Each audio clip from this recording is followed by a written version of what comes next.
Selamat datang dalam video laporan penelitian kami tentang formulasi dasar biopeptisida berbahan etnobotani berbasis kearifan lokal Bali. Kami bersama tim dari Universitas PGRI Mahadewa Indonesia dan Universitas Mahasaraswati Denpasar akan memaparkan hasil penelitian kami. Berangkat dari penggunaan pestisida kimia sintesis dalam pengendalian penyakit tanaman telah menimbulkan dampak negatif terhadap lingkungan dan kesehatan karena sifat xenobiotiknya yang sulit dinetralkan, serta memicu resistensi hama dan munculnya varian penyakit baru.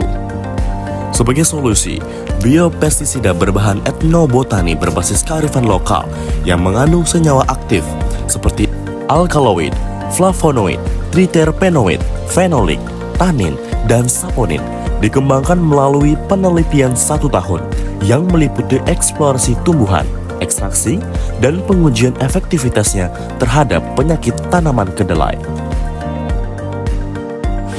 Langkah awal penelitian dimulai dengan persiapan bahan baku.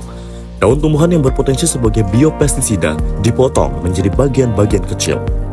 Pemotongan ini bertujuan untuk memperluas permukaan daun sehingga memudahkan proses pengeringan dan penghalusan.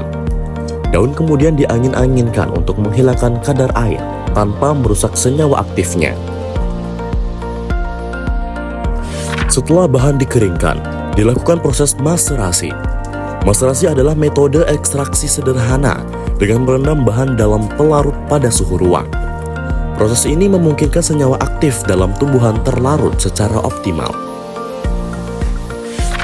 Hasil maserasi kemudian disaring untuk memisahkan ampas dengan cairannya. Cairan hasil penyaringan dilanjutkan dengan proses evaporasi menggunakan evaporator. Alat ini berfungsi untuk menguapkan pelarut sehingga diperoleh ekstrak yang lebih pekat. Untuk menguji efektivitas biopestisida, dilakukan uji postulat Koch tahap pertama. 5 jenis jamur patogen yang diisolasi dari tanaman kedelai yang menunjukkan gejala penyakit diuji secara in vivo untuk menginformasi sifat patogenitasnya.